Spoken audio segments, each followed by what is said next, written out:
진경으로 신앙 고백하겠습니다. 나는 전능하신 아버지 하나님 천지의 창조주를 믿습니다. 나는 그의 유일하신 아들 우리 주 예수 그리스도를 믿습니다. 그는 성령으로 잉태되어 동정녀 마리아에게서 나시고 본디오 빌라도에게 고난을 받아 십자가에 못 박혀 죽으시고 장사된 지 사흘 만에 죽은 자 가운데서 다시 살아나셨으며 하늘에 오르시어 전능하신 아버지 하나님 우편에 앉아 계시다가 거기로부터 살아있는 자와 죽은 자를 심판하러 오십니다.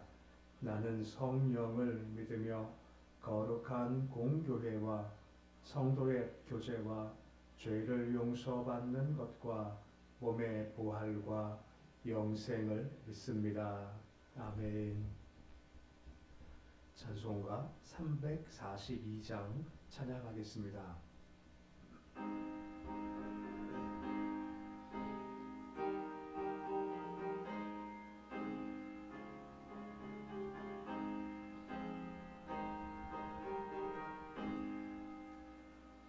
너 시험을 당해 죄 짓지 말고 너 용기를 다해 곧 물리치라. 너 시험을 이겨 새 힘을 얻고 주 예수를 믿어 늘 승리하라. 우리 구주의 힘과 그의 위로를 빌라.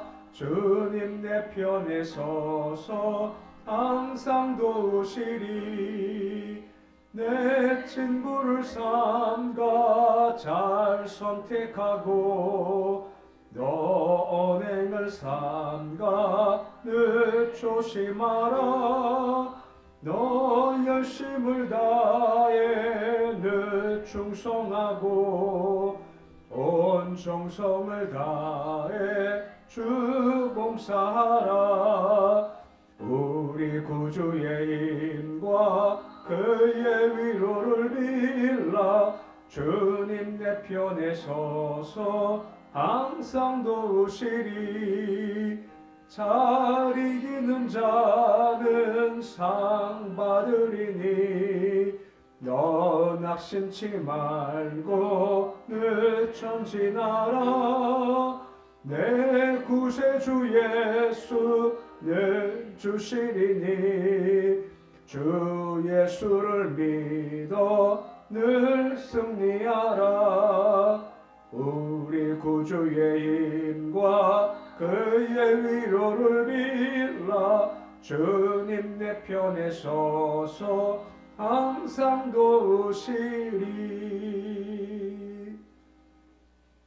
380장 찬양하겠습니다.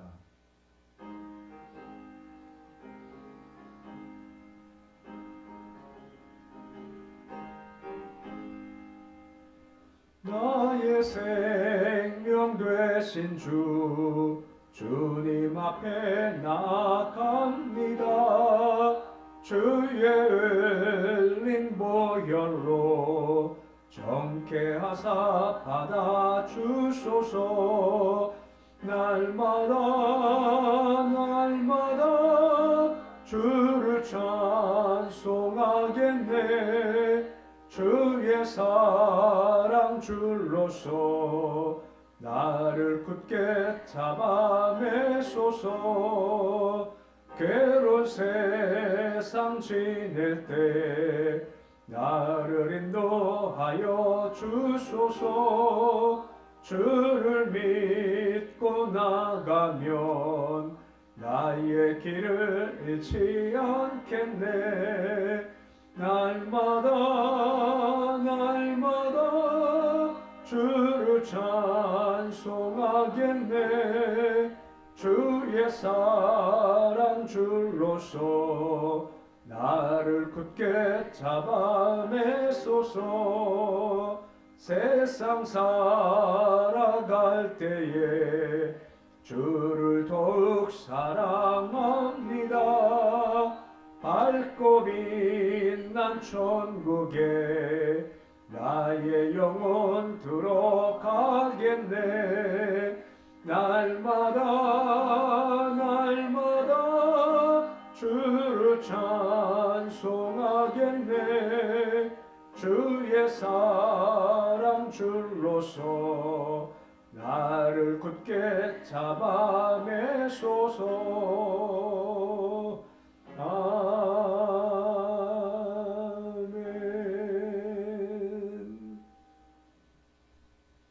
오늘 말씀은 요한복음 3장 22절에서 29절까지의 말씀입니다.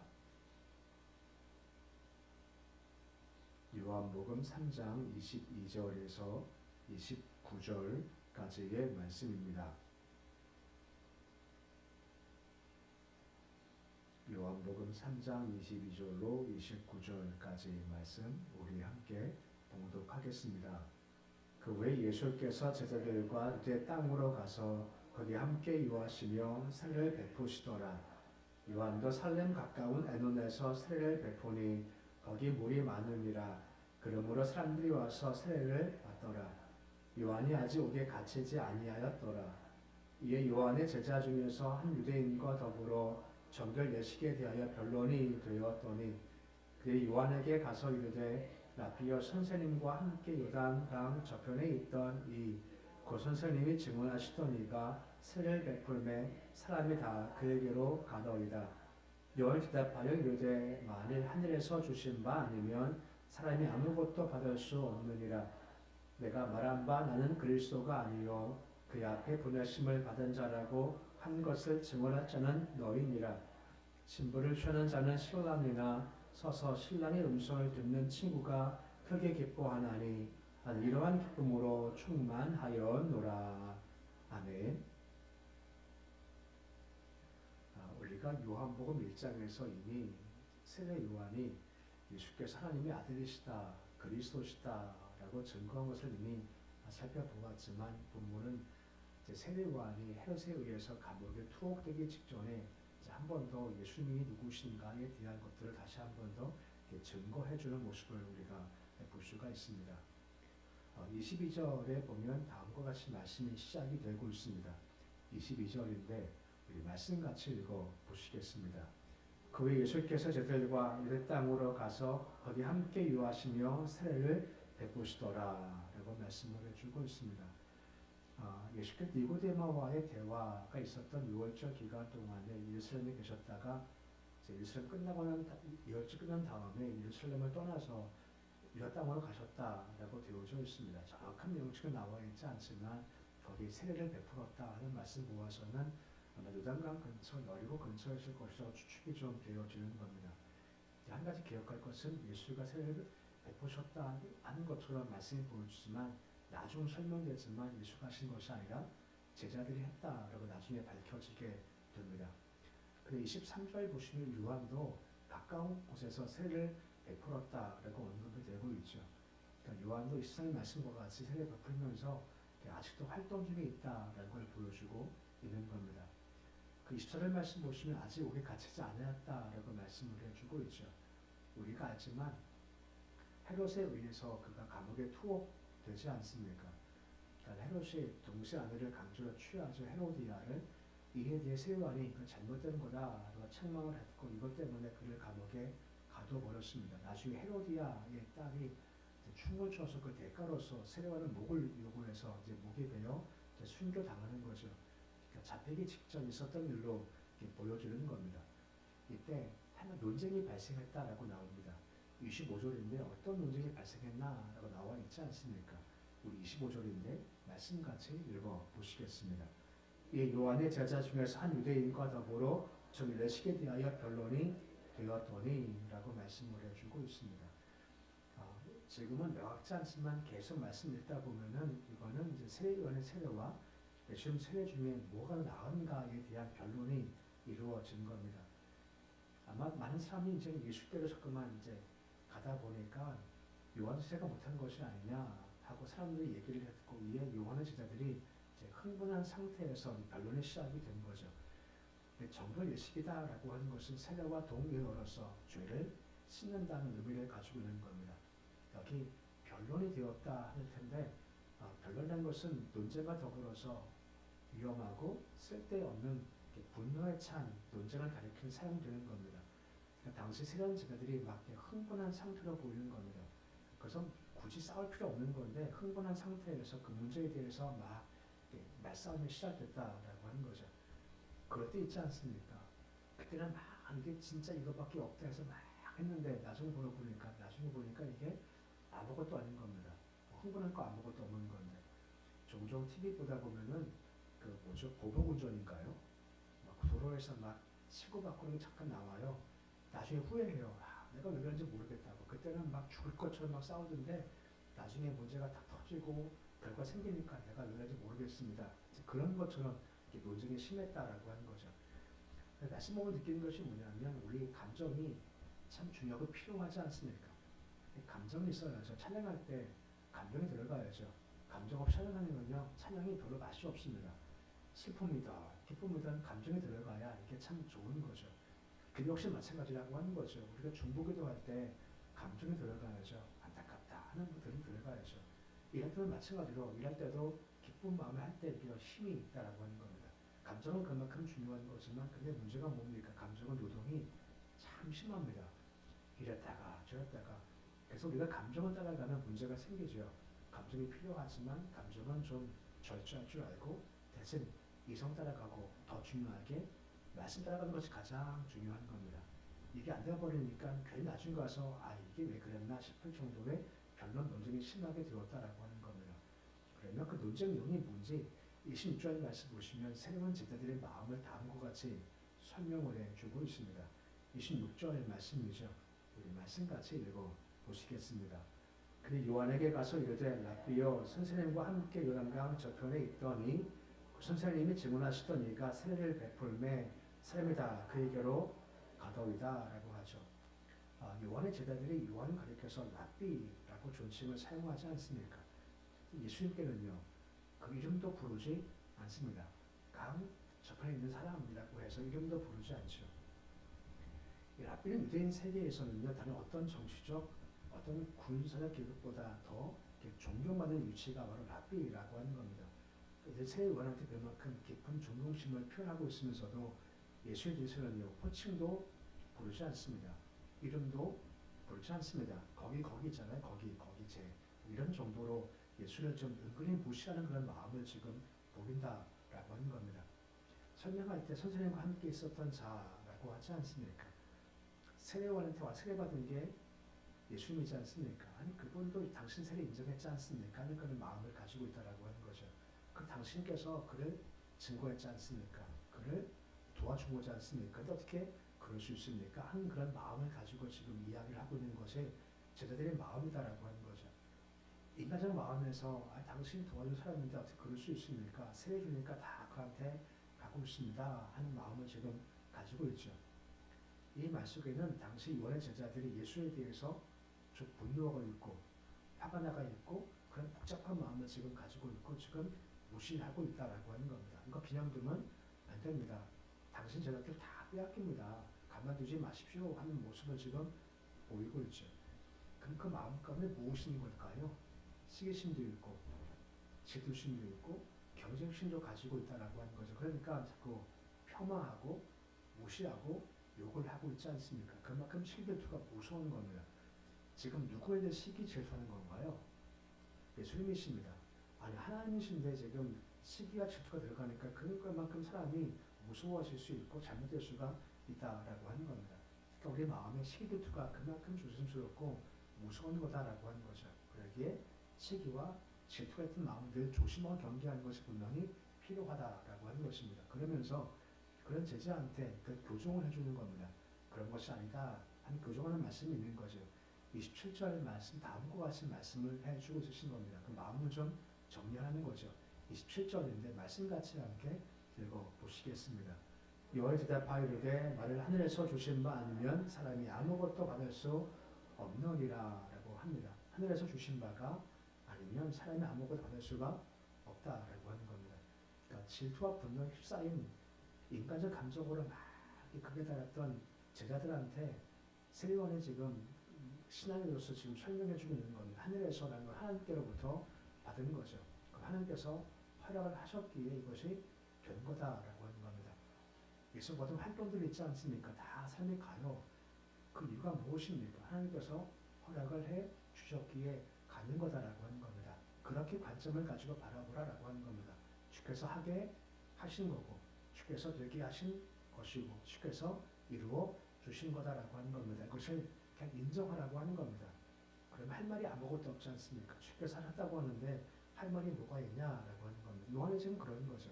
하나님께서 허락하신 거고 되게 하신 겁니다. 그러니까 시기 지할 필요가 아무것도 없던 거죠. 주께서 하신 것입니다. 라고 내가 인정한다라고 하는 겁니다. 그래서 이 말이 참 중요해요. 또 사람인 제가 이제 그럴 때가 있는 겁니다. 뭔가 이렇게 더 가고 싶고, 더 인정받고 싶고, 좀 알아주고 싶고, 이제 이런 게 저도 이제 마음이 있어요. 최근에도 뭔가 열심히 했지만 이게 안 되고 이게 딴 데로 가는 겁니다. 그때 마음이 좀 섭섭한 마음이 들죠. 근데 이 말씀이 참 중요한 겁니다. 하나님께서 이거 안 되나 보다. 이거 네 거 아니야. 그 마음이요. 편안한 겁니다. 열심히 하십니까? 안 되는 것 같다가요. 잘못돼요. 내가 먹을 건데 먹었다가 잘못되지 않습니까? 주께서 내가 안 되나 보다. 너 아니야. 너 아니야. 그럼 알겠습니다. 하고 하면 마음이 그냥 평안해지는 겁니다. 시간 정할 때 저한테 안 물어보고 시간을 결정한 것. 그런 거 있지 않습니까? 괜히 섭섭한 거 있잖아요. 근데 내가 그 갈 자리가 아닌가 보다. 내가 거기 갈 게 아닌가 보다. 그런가 보지. 하나님께서 허락하지 않으셨으니까 아닌가 보지 하는 마음을 제가 가진 겁니다. 이게 없으면요. 참 힘들 것 같아요. 다시 말씀하지만 되면 얻으면 누가 주신 건가요? 하나님께 주신 겁니다. 근데 이게 될 것 같은데 안 돼요. 얻지 못해요. 하나님 허락하지 않으시는 겁니다. 그때는 이게 포기하는 겁니다. 쉽지는 않죠. 그게 지혜롭다라고 하는 겁니다. 하나님 허락하신 것만 우리가 얻을 수 있는 겁니다. 허락 안 하시면요. 결코 얻지 못합니다. 얻어도요. 유익이 되지 않은 겁니다. 기도 역시 마찬가지죠. 기도하지 않습니까? 그러면 기도를 다 되면 좋은 건데 주께서 들으시고 허락한 것만 주어진다는 겁니다. 현재 말입니다. 현재 허락하시면 받고 내일은 몰라요. 내일 줄지 않을지는 모르겠지만 현재까지는 여기까지구나 라고 받는 것이 참 좋습니다. 이거 없으면요. 너무 힘들어요. 밤잠 못 잡니다. 그렇게 하나님께서 허락하시는 것이 허락하지 않는 것이지 마음 가진 것이 참 좋다라고 하는 겁니다. 더 나아가서 28절 말씀 보시면 뭐라 말씀해 주고 있습니까? 28절인데 말씀같이 읽어보시겠습니다. 내가 말한 바 나는 그리스도가 아니요 그의 보내심을 받은 자라고 한 것을 증언할 자는 너희니라 라고 말씀을 해주고 있습니다. 나는 그리스도가 아니다 라고 말씀해 주고 있지 않습니까? 지금 요한의 정체를 묻는 질문에 대해서 밝혔던 사실을 요한이 한 번은 제자한테 지금 밝혀주고 있는 겁니다. 요한은 자기의 사명을 그리스도 오심을 준비하는 목소리다라고 하지 않습니까? 그리고 산을 낮추고 골짜기를 메워서 그의 길을 평탄케 한 것을 규정했다라고 하는 것입니다. 예수께서 환영받는다는 것은 당연한 거고 내가 점점 더 미쳐간다는 것은 또한 당연하다라고 하는 것이죠. 나는 점점 미쳐지고 누가 점점 높아지는 건가요? 예수가 높아진 것이 당연한 거다라고 하는 겁니다. 내가 무시당할 수도 있고 딴 산을 갈 수도 있고 할 수 있겠지만 하지만 이것이 허락하시고 뜻이라면 내가 그것을 그냥 받겠다는 거죠. 물론 쉽지는 않습니다. 잊혀지는 것 아닙니다. 용납하겠습니다 하고 그 마음을 가지는 거죠. 하나님이 거기까지야 하면 거기까지인 겁니다. 요새한테 뭐라 말씀하시너 거기까지 하라고 하지 않습니다. 거기까지다. 가나안 땅 가고 싶지만 아니 제가 한 게 얼마큼인데 내가 충성한 게 얼마큼인데 이럴 수가 있습니까? 라고 하지 않지 않습니까? 거기까지 그러면 거기까지예요. 모세가요. 이건 그냥 좀 다른 얘기 있으시죠. 모세가 가나안 땅 가고 싶었습니다. 갔습니까? 못 갔습니까? 못 갔죠. 신약 가면요. 갑니까? 못 갑니까? 신약 가보십시오. 변호사에서요. 그 땅 가지 않습니까? 좀 해석하는 거예요. 은혜적 해석인 거예요. 모세가 그만큼 가고 싶은 땅이지만 안 돼 하고 갔지 않습니까? 예수님께서 변호사에서 누구 만납니까? 모세 만나고 엘리야 만나지 않습니까? 이제 그런 거죠. 지금 당장은 뭔가 아쉬운 것 같고 무시당한 것 같고 하지만 좀 알겠습니다. 천국 갈 때는 주께서 그냥 두지 않으신다는 겁니다. 결국은 가게 하시던가 더 좋은 것 주시던가 분명 길을 허락해 주신다라고 하는 겁니다. 그러기에 주가 주신 것이면 가겠고 아니면 안 가겠습니다 하고 마음 먹는 것 거기까지 말입니다. 이것이 필요한 마음가짐이죠. 29절 말씀 한 번 더 다음과 같이 그 마음을 설명해 주는 말씀이 이어지고 있습니다. 29절 말씀인데 말씀같이 함께 읽어 보시겠습니다. 신랑을 추하는 자는 실감이나 서서 신랑의 음성을 듣는 친구가 기뻐하나니 이라는 기쁨으로 충만하였노라 라고 말씀해 주고 있습니다. 세례요한이 자신과 주님과 관계를 더 정확히 설명하기 위해서 이제 혼인관습에 대해서 비유를 들고 있는 겁니다. 신부는 우리 믿는 사람 얘기하는 거고 신랑은 누굴까요? 예수 그리스도. 신랑 친구는요 요한 자신을 가리키는 겁니다. 유대 결혼 풍습에서 신랑 친구가 중요한 역할을 했다고 하지 않습니까? 혼례 전에 중매하기도 하고 또한 신부를 신랑한테 안전하게 데려오고 결혼식에서 신랑의 들러리가 되어준다 라고 하는 겁니다.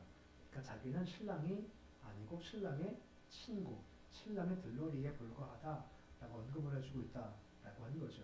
신랑 친구가 마치 조모 같은 태도로 혼례 예식을 잘 준비하듯 세례 요한도 그런 마음을 가지고 철저하게 주님을 잘 섬긴다는 겁니다. 근데 그런 섬김의 자리에서 가장 마지막에 뭐라 말씀해 주고 있습니까? 기쁨이 충만하였노라 라고 말씀해 주고 있는 거죠. 너 거기까지 했었을 때 한편 인간적으로 좀 그렇지만 알겠습니다 하고 가만히 있으면 세상 기쁨 말고 하늘 기쁨이 우리 마음 충만케 되어진다 라고 하는 겁니다. 우리 토기장이 우리 비유 알지 않습니까? 그릇비유도 보면 금그릇, 은그릇, 나무그릇, 질그릇이 있습니다. 서로 자칫 잘못하면 그릇 싸움합니다. 넌 금인데 난 을인데 난 나무인데 난 질그릇인데 하면서 그릇 차이 때문에 싸울 수 있죠. 이것 때문에. 근데 그건 아무 의미가 없다는 겁니다. 왜요? 하나님한테 나 왜 금이 아닙니까? 해봐야 아무 소용없습니다. 하나님의 주권이라는 거죠. 중요한 건 잘 쓰임 받는 겁니다. 금이면 금으로 쓰이고 질그릇은 질그릇으로 쓰이면 된다는 거죠. 그러면 변하는 겁니다. 난 금이 아니야 하고 비교해봐야 교만하거나 낙심한 둘 중 하나밖에 없다는 것이고 대신 비교하지 말고 난 질그릇이면 질그릇답게 행동을 해가고 삶의 최선을 다한다라고 하는 겁니다. 그때 기쁨이 충만케 된다라고 말씀해 주고 있는 겁니다. 하나님의 약속이신 거예요. 기쁨이 충만하다라고 말씀해 주고 있는 겁니다. 오늘 말씀 보십시오. 예수님 제자들이 세례 베푼이 사실 많이 가지 않습니까? 요한 제자들이 시기해요. 그리고 질투해요. 이 마음 들으니까 예수를 막 폄하하지 않습니까? 막 무시하지 않습니까?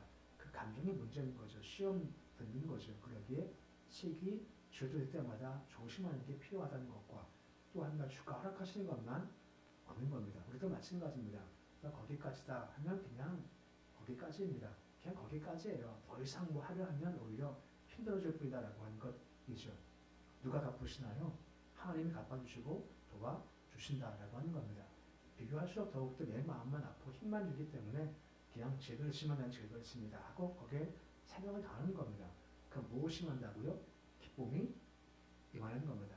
세상 기쁨 말고 하늘 기쁨이 임하게 된다라고 말씀해주고 있는 겁니다. 이것이 우리가 가야 할 모습이라고 하는 거죠. 세상과 같이 그런 마음을 가지고 항상 감정 필요하지만 시기되는 감정은 좀 조심하시고 있을 때마다 하나님께서 거기까지야 라고 말씀을 하겠습니다. 거기까지입니다 하고 자족하는 모습을 통해서 나중에 더하신 하나님의 은혜, 기쁨, 경험하는 모습이 되실 수 있으시기를 우리 주 이름으로 축원해 드립니다. 하겠습니다. 아버지 하나님, 우리가 다 부족합니다. 요한 제자를 보십시오. 예수를 향해서 시기하고 질투가 폄하합니다. 그만큼 마음에 시기가 있었고 질투가 있었고 분노가 있었기 때문에 그런 모습을 취하고만 겁니다.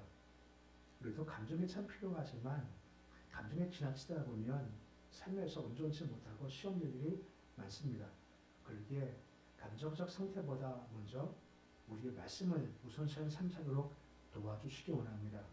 특별히 하나님께서 허락하시는 것만 갈 수 있고 될 수 있고 이루어지는 겁니다. 주께서 아니다 말씀하시면 알겠습니다. 아닙니다. 하고 멈출 줄 아는 지혜를 주시기 소망하며 용감한 믿음을 주시기 소망합니다. 주가 하게 하시면 다 되지만 주가 안 되게 하시면 안 되는 겁니다. 세례 요한도 그냥 거기까지다 하고 하지 않습니까? 결과 주께서 대신 하늘 기쁨을 충만케 채워주시는 겁니다. 아버지 거기까지 다 있었을 때 인정할 때는 답답함도 있고 아쉬움도 있지만 하지만 자족할 때 주께서 더 주시는 기쁨이 있고 길 열려짐이 있는 겁니다. 도와주시옵시고 그렇게 하늘에서 주신 거다 안 되는 거다 하고 잘 분별하신 지혜로 무장하도록 주여 도와주시옵시고 결코 비교하지 않게 합니다. 금도 있고 은도 있고 나무도 있고 질그릇도 있습니다. 내가 질그릇인데 아버지 금그릇 바라보며 질투하지도 않게 하시고 내가 금이 뒤에 질그릇 바라보면서 무시하지도 않게 해 주시고 오늘 주신 것에 여기까지입니다 하면 최선을 다하도록 도와주옵소서. 새벽 주심을 참 감사를 드립니다. 새벽에 우리가 주를 뵙습니다. 새벽에 모든 희망 소망 다 있습니다. 새벽 영과 새벽 정신과 새벽 은혜를 사모하기에 나왔습니다. 주님 새벽에 주께 간구할 때 우리 생활 아시는 주님께서 우리가 뭐가 필요한지 다 아시는 분께서 아버지 허락하시길 소망합니다. 건강이 필요합니다. 회복이 필요합니다. 일어섬도 필요합니다. 물질도 필요하고 아버지 영적인 능력도 필요합니다. 회복도 필요하며 또한 활력도 필요합니다. 아버지 아시는 분께서 가장 좋은 것 주시길 소망하며 응답받고 회복하고 활력을 얻을 수 있도록 도와주옵소서. 아버지 오늘 나라에 참 중요한 결정이 있습니다.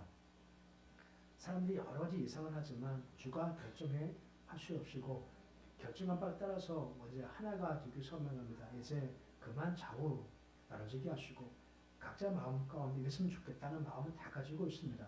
하지만 그 마음보다 주의 뜻이 우선이기에 결정되면 하나가 되도록 주님 도와주시옵시고 힘겹고 어렵고 그리고 산불 때문에 힘든 이 땅 아버지 하나가 되어서 나갈 수 있도록 주여 도와주시옵소서. 교회 은혜 주시고 성령 충만케 하시 영적인 회복력을 더하시길 소망합니다. 주를 배울 때 가까이 가서 모세의 얼굴을 광채한 것처럼 더 주께 가까이 갈 수 있는 우리 3대교 주여 도와주옵소서. 자손들 기름 부으시길 소망합니다. 주여 자손들 예수 잘 믿기 원합니다. 예수 잘 믿고 잘 되기 원합니다. 주님만 해서 잘 되기 원합니다. 주께서 이끌어 주시옵시고 특히 그 마음을 주장하셔서 때로 감정을 절제하고 마음을 온전케 하시고 지혜를 주시고 필요한 사람 만나게 해 주시고 필요할 때 물질도 주시고 능력도 주셔서 거기를 주께서 친히 이끌어가 주시옵소서. 아버지 북한 땅 개혁하셔서 참 힘들고 어려운 땅입니다. 어두운 땅에 빛을 비추시기 원하며 사망 그늘진 곳에 여호와 영광이 임해서 저 땅도 주를 바라보는 사람 사는 땅 되도록 도와주시옵소서. 오늘 주님의 하루가 시작되었습니다. 아버지 오늘도 주와 함께하는 하루가 되어지기를 소망합니다. 인도하시고 붙잡아 주시고 함께 하실 줄을 바라보는 믿음 가운데 오늘도 찬송하게 하시고 기뻐하게 하시고 감사한 하루가 될 수 있도록 도와주시옵소서. 예수님의 이름으로 기도드립니다. 아멘. 하늘에 계신 우리 아버지 이름을 거룩하게 하시며 아버지 나라가 오게 하시며 아버지의 뜻이 하늘에서와 같이 땅에서도 이루어지게 하소서. 오늘 우리에게 일용할 양식을 주시고 우리가 우리에게 잘못한 사람을 용서하여 준 것 같이 우리 죄를 용서하여 주시고 우리를 시험에 빠지지 않게 하시고 악에서 구하소서. 나라와 권능과 영광이 영원히 아버지의 것입니다. 아멘.